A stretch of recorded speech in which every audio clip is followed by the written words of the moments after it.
Fear is one of the main tactics that the devil uses to stop you from fulfilling your dreams and from doing what God has called you to do. Welcome to Healing Hearts, and I'm your host, Queen Melody. Just like Nehemiah, fear is no longer a factor for me. Nehemiah was the king of Persia's cupbearer. The king's life depended on him because he was responsible for tasting all of the king's food and drink before the king. But God had called Nehemiah to something even greater.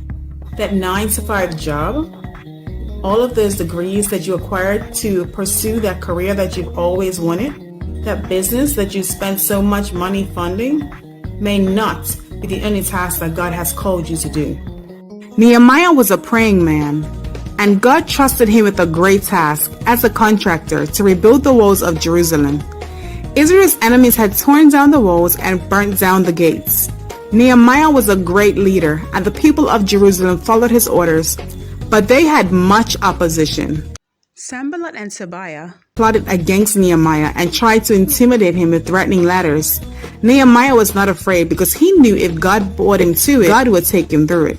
He trusted God to protect them. He sent those letters back and told them he is not stopping the task at hand. He stayed vigilant. Everyone was strapped. They had a weapon in one hand and kept building with the other. Nehemiah wasn't afraid, but he weren't taking no check. Nehemiah said a prayer to God in Nehemiah 4:4-6. Hear us, our God, for we are despised. Turn their insults back on their own heads. Give them over as plunder in a land of captivity.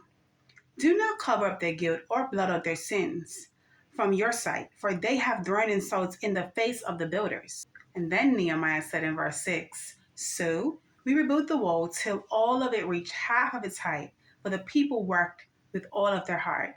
Tobiah's father-in-law was a feared man, and his son had married into a great family. Hence, some of Nehemiah's own nobles in Judah had joined allegiance with Tobiah and were paid by Tobiah to tell them everything that Nehemiah was saying about him when they were bigging him up.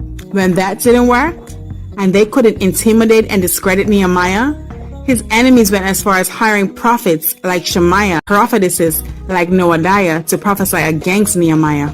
But he knew God for himself. He had discernment. He knew God hadn't told them those lies. He weren't running and hiding from nobody. Fear was not a factor for Nehemiah. He was brave enough to taste the king's food in case it was poison. Why would he be running from those fools? They had faith. They prayed. They stayed at the task. When God tells you to do something, stick with it. Stick with the task. Don't let any insults, don't let any threats, do not let anyone's evil try to come and hinder and block you, because if God said it's yours, that means it belongs to you. And God will reverse the curses, and God will recoil it on their own heads. God will ensure that you are safe in the midst of it all. So don't think that you stopping and trying to be safe in fear will protect you. That would only make your enemy win. Your enemy will get the victory. Because what if Nehemiah stopped building their wall? His enemy would have gotten the victory. They would have seen what they wanted to see.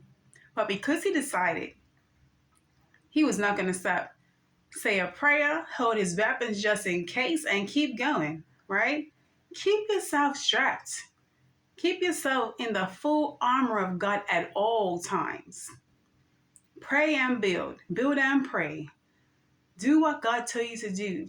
Whether it's going to school to get a degree, whether it's opening up a business, writing a book, whether it's sailing across the other side of the world, whether it's migrating on a land or in a land that you never heard of before, or you never knew.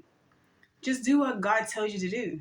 No matter who comes against you. It could be your mom, your brother, your auntie, your sister, your cousin. Listen, it could be your best friend. But if God tells you to do it, that means it can be done. There is no way that God would tell you to do something.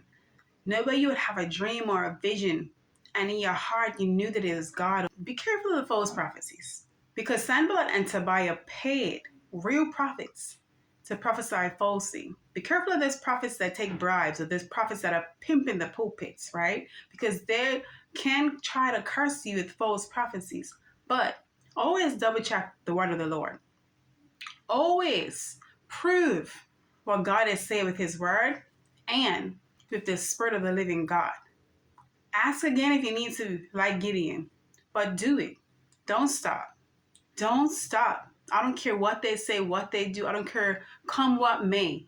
Continue to do the will of God. On the other side of that wall that Nehemiah built was protection. It was their fortress. It was a stronghold their God had built for them in time of trouble. And I'm telling you, if you trust God, He will be your stronghold. He will be your rock and your fortress. He will be the one that will protect you through it all. Operation Destination. Got a situation. Operation Destination. Need us a little shot. Watching Hearts TV. Operation Destination. Got a situation. Operation Destination. Need us a little shot.